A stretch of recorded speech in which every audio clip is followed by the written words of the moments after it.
There is a moment in a human life that no power can interfere with.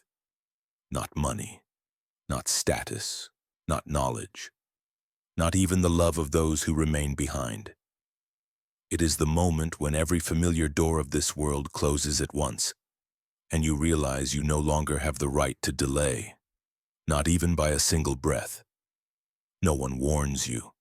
No one gives you extra time to think.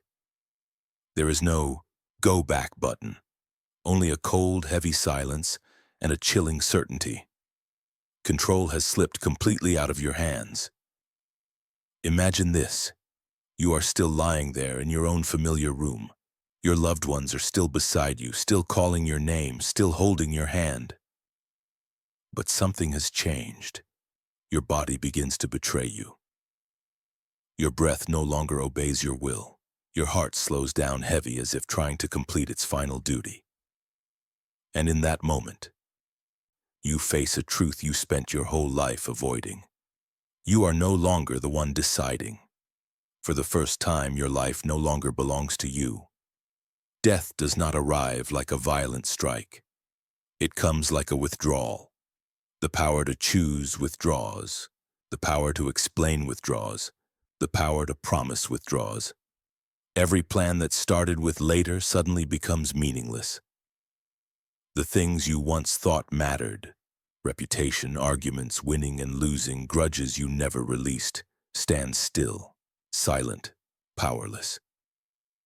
You want to say one more sentence, to apologize, to make things right, to return to one moment in the past. But no one asks whether you want to or not. And in that moment, a terrifying truth begins to surface. The greatest test is not physical pain. It is that you are forced to face who you truly are. At that point, faith is no longer a speech. It is no longer the words you read, heard, or repeated out of habit. Faith becomes the deepest reflex of the soul, the direction the heart turns to when everything else collapses. In what has been transmitted, Shaitan does not appear to offer you more options. He appears to pull back the final curtain, to show you clearly what you truly believed in, what you truly clung to. Not what you claimed in front of other people, but what you silently lived with every day. Whoever lived with Allah, their soul will naturally return to Him without needing reminders. Whoever lived in doubt, negligence, and the postponement of faith will panic, searching for an anchor they never built in the first place. This is the truth that makes people tremble. The moment of dying is not where faith is created. It is where faith is exposed. There is no last-minute miracle for a life that was empty. No excuse still carries weight. You will not die as the person you wished you could become. You will die as the person you truly were. Welcome to Paranil, Prophetic History Explained. If you are hearing these words, it is not by accident. This is where we do not tell stories for entertainment, but for awakening. What you are about to hear is not meant to scare you for a few minutes and then be forgotten. It is meant to plant a question in your mind that will follow you long after this video ends. Because if that moment of losing control happened today, if the right to choose was taken from you tonight, what would rise in you first? Faith or emptiness? If you feel the weight of that question, subscribe to my Prophetic History Explained. Now, to support us, every subscription is fuel that helps us continue uncovering prophetic stories, forgotten truths, and the warnings modern hearts desperately need. Don't leave, because what has begun is only the first door. The moment when a human being can no longer control their fate is not some distant future. It moves closer every day, every breath. And what matters most is not when it comes, but how you lived before it came. When the grave closes, many people imagine everything ends in silence. But the truth is the opposite. The grave is not the end of awareness. It is where truth begins to speak.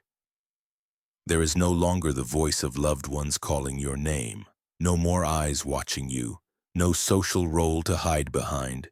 There is only you, and the life you carried with you into the earth. In that moment, a person enters a space where there is no room for performance. Every mask you wore to survive in the world falls away. No one asks how much you studied, how much you knew, how well you spoke. The grave does not care about what you displayed outwardly. It confronts what you truly lived inwardly. In what has been transmitted, the two angels, munkar and nakir, appear not as strangers, but as the embodiment of absolute justice. Their presence needs no threats because the atmosphere of the grave alone is enough for the soul to understand. This is a place where lying is impossible. The questions come, not loudly, but with a weight that crushes every attempt to escape. Who is your Lord? What path did you follow? What truly guided your life? They sound simple, but they do not wait for answers from memory. This is not a test of information, and it is not a formal conversation. The soul answers with the lived record of its own life. The one who was used to returning to Allah in loneliness, pain, and confusion will find the answer flowing naturally. Like breath, no rehearsing, no arranging sentences, because their entire life was already practiced in that direction. And the silence in the grave does not come from not knowing. It comes from never having lived it. Some people spoke of faith their whole lives, but never once allowed faith to guide a difficult decision. Some were used to hearing the name of Allah, yet their hearts were chained to self-interest, fear, and calculation. In the grave, none of that has a shelter. The soul wants to answer, but finds nothing to hold on to. And that emptiness becomes the most frightening answer of all. The pressure of the grave is not only the tightness of earth and stone, it is the pressure of truth stored up for a lifetime. Everything you postponed, ignored, or buried beneath busyness and habit rises all at once. The shallow life feels the grave tightening because the inner world was already cramped. The deep life finds the grave widening not because the earth changes, but because the soul was already trained for silence and honest confrontation. What must be understood is this: the grave does not punish randomly. It simply reflects with perfect honesty the life you brought with you. There is no injustice here.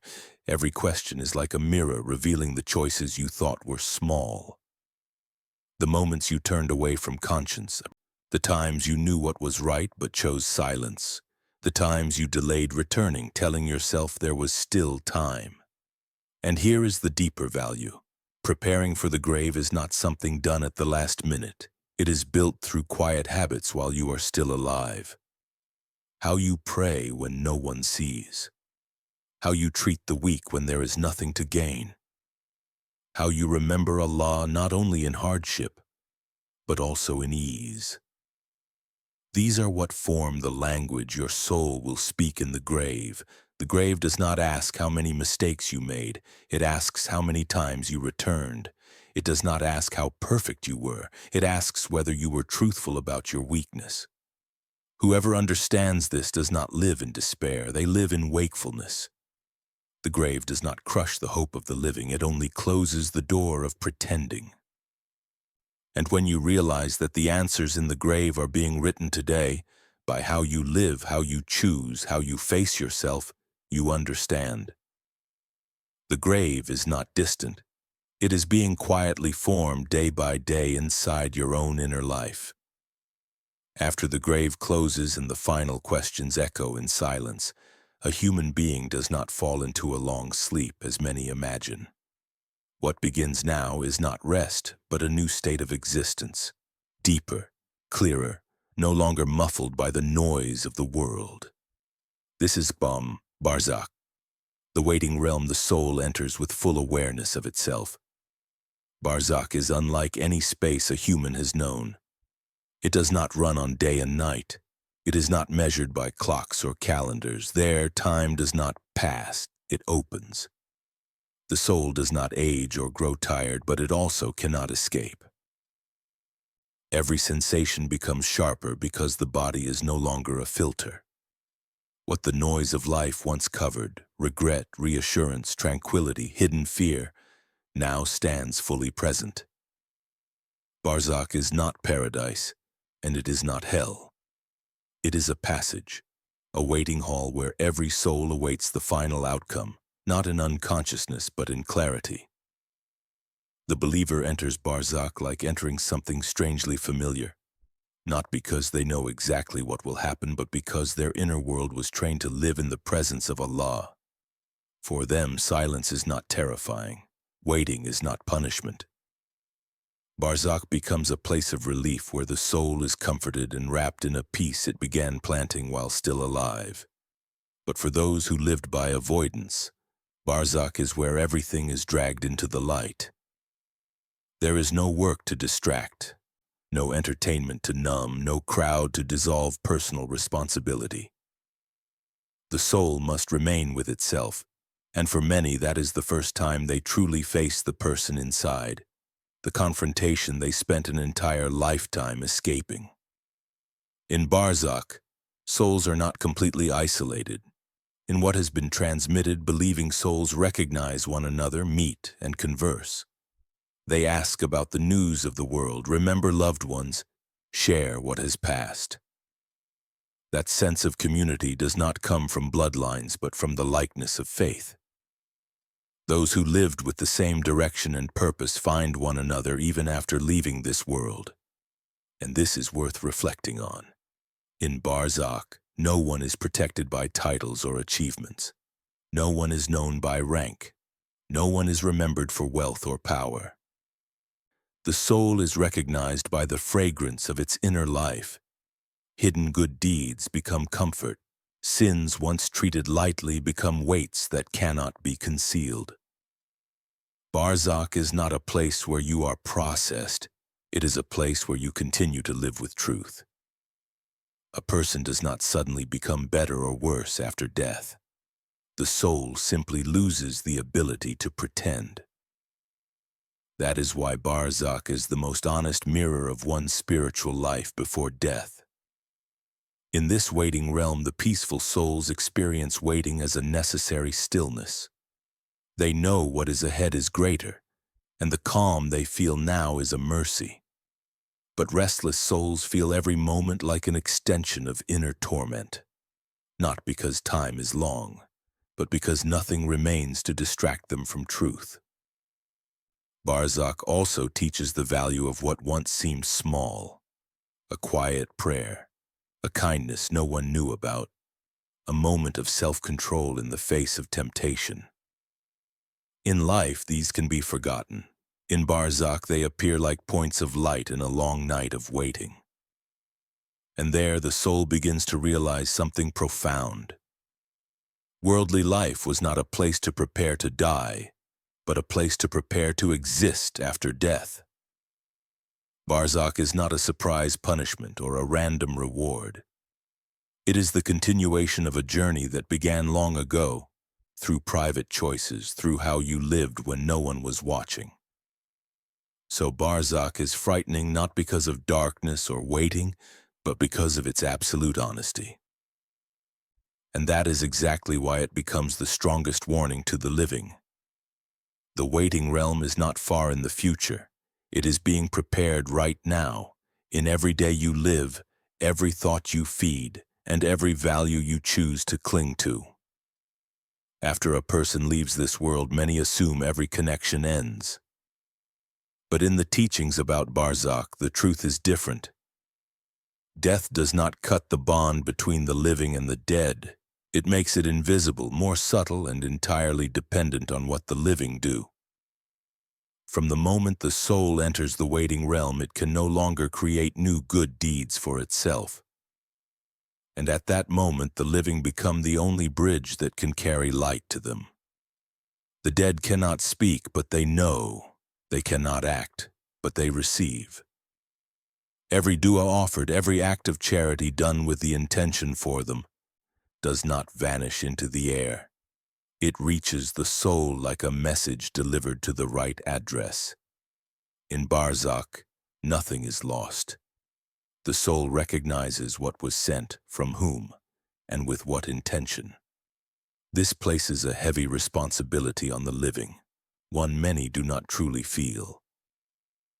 After the funeral, when the tears quiet down and life returns to routine, people often assume their duty is finished.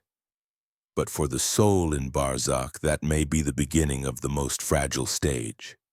They enter an unfamiliar reality where comfort comes only from outside themselves, and in that period the remembrance or neglect of the living becomes either peace or loneliness.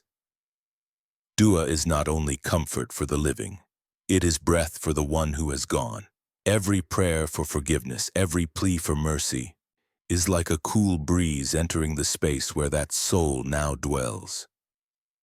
Sadaqah is not just moral action, it is a real gift, with real weight, with real effect. Qur'an is not only sound. Revelation carries light into places that feel dark, easing fear and softening the waiting. The 40 days after a person's passing are mentioned not as superstition but as a sensitive period. In this time, the soul is adjusting to a new mode of existence. The separation from the world is clear, yet the bond still feels near. The deeds of the living in this window can have a deeper impact, like first signals that help the soul settle into what it is now facing. Care during those 40 days is not social performance. It is spiritual companionship, and there is also a hard reality. The living can send not only light, but sometimes pain. When descendants fall into wrongdoing, when a family sinks into injustice, deceit, or forgets the values the deceased lived for, the soul can sense that disturbance. The bond carries mercy, but it can also carry burden. Your life does not only shape your own future, it can affect the peace of those who left before you. In Barzakh, the soul does not need wealth, titles, or worldly success. What they long for is the sign that they have not been forgotten. Their name mentioned in dua, a good deed done and gifted, a page of Qur'an recited in quiet. Things that seem small become warmth, like a lamp in a long night. The beauty of this teaching is that it transforms grief into a responsibility of love. The living are not asked to cling to the dead through despair. They are invited to continue the bond through actions with meaning. Death does not end kinship, it changes its form. Words no longer reach, only deeds and intentions do. And when the living understand this, how they look at death changes. The funeral is no longer only a sad ending. It becomes the beginning of a different kind of journey. Every time you pray for the deceased, you are also forced to ask, how am I living? Because one day you will be in that position too, waiting for prayers from those who remain. The bond between the two realms does not exist automatically. It is woven through remembrance, mercy, quiet deeds, and steady intention. And that bond proves death is not absolute separation, but a severe reminder. The responsibility of the living does not end when the earth closes. It only changes into something deeper and more silent. If there is one truth the entire story of Barzakh is pointing toward, it is this. The dead are no longer the main character. The true main character is the one still alive. You are the one who still has the chance to choose, to repair, to return. Everything you have heard so far is not meant to describe a distant world for others, but to hold a mirror up to your present life. Barzakh is not an unexpected verdict that falls after death. It is a result accumulated day by day, hour by hour, through the small decisions people usually dismiss. No soul enters the waiting realm without carrying its own history, and no grave is built in a single night. It is built through how you live when no one watches, through what you choose when caught between what is right and what is convenient, through how you treat Allah in the private moments of your inner life. What is frightening is not that death can come suddenly, it is realizing how addicted we are to postponement. Postponing repentance, postponing forgiveness, postponing return. People comfort themselves, there is still time. Tomorrow will be different. When I am freer, more stable, older, then I will take faith seriously. But Barzakh is not measured by intention. It is measured by action. It does not record what you plan to do. It records what you truly did. The core truth here is that this life is the only draft for what comes after. There is no second draft, no revision after the ink dries. Every prayer treated lightly, every time you looked away from injustice, every unmindful habit leaves a trace. And every return, even late, every small effort to live more rightly, every tear of sincere repentance becomes a quiet brick building a safer place ahead. Barzakh will not ask how long you lived. It will not ask what you achieved in the eyes of people. It will ask, who did you live for? Where did your heart turn when no one saw? What did you choose when truth had a price? How did you remember Allah in days of ease when you did not need to ask for anything? And the crucial point is this: as long as you are alive, the door of hope is not closed. The story of Barzakh is not meant to create despair. It is meant to awaken. As long as you are breathing, the door of return is still open. No soul is sealed before its final choices are completed in the world. But death, when it arrives, closes the door of pretending. After that, only truth remains. So the conclusion is not fear, but responsibility. The responsibility to live awake, to review how you spend time, how you treat relationships, and where Allah stands in daily life. To understand that every day does not only bring you closer to death, it brings you closer to the shape of the grave you are quietly building. A conscious life is not a life without mistakes. It is a life that does not stubbornly remain inside mistakes. No one enters Barzakh with perfect hands, but some enter with a heart trained to return, while others enter with a heart trained to shut tight. That difference is not decided in the final minute. It is decided in countless ordinary minutes before it. When people realize Barzakh is not an ending but the most honest continuation of their current life, they begin to see this world differently. They stop obsessing over proving they are right and care more about whether they are living rightly. They worry less about what people think and pay more attention to what Allah sees. In the end, the question is not whether you believe in Barzakh. The question is, if today were the last day you were allowed to choose freely, what would your choices say about you when you can no longer speak at all? Because one day, quietly, the roles will switch. You will leave the stage of this world and enter the waiting realm where there are no excuses, only the truth of an entire life. And right now, while you are still alive, still listening, still thinking, that journey is not finished. It is still being written line by the way you choose to live today. So the lesson for the living is not fear, it is wakefulness. 1. Stop postponing your return. Every time you say later, you are gambling with something you do not control. 2. Understand that faith is not measured by temporary emotion but by quiet habits. How you pray when tired, how you protect your conscience when there is profit, how you remember Allah when you need nothing. 3. Live knowing that every small good deed has value far beyond the moment, and every sincerely corrected mistake can redirect an entire life. Applying this today does not require perfection. It requires honesty. Honesty about your weaknesses, honesty in reviewing relationships, time, and the place of Allah in everyday life.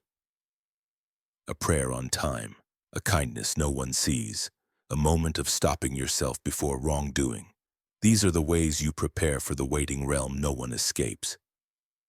If you felt the depth of this message, join the Prophetic History Explained It's our community so we can keep exploring prophetic stories and teachings about faith, the afterlife, Barzakh, the day of judgment, and the lessons modern people need to stay awake in a noisy world. And don't forget to subscribe to Qur'an and Prophetic History Explained to support us in creating videos that are deep, honest, and lasting nourishment for the soul. Your companionship doesn't only help the channel grow, it helps carry light to hearts that need to be awakened.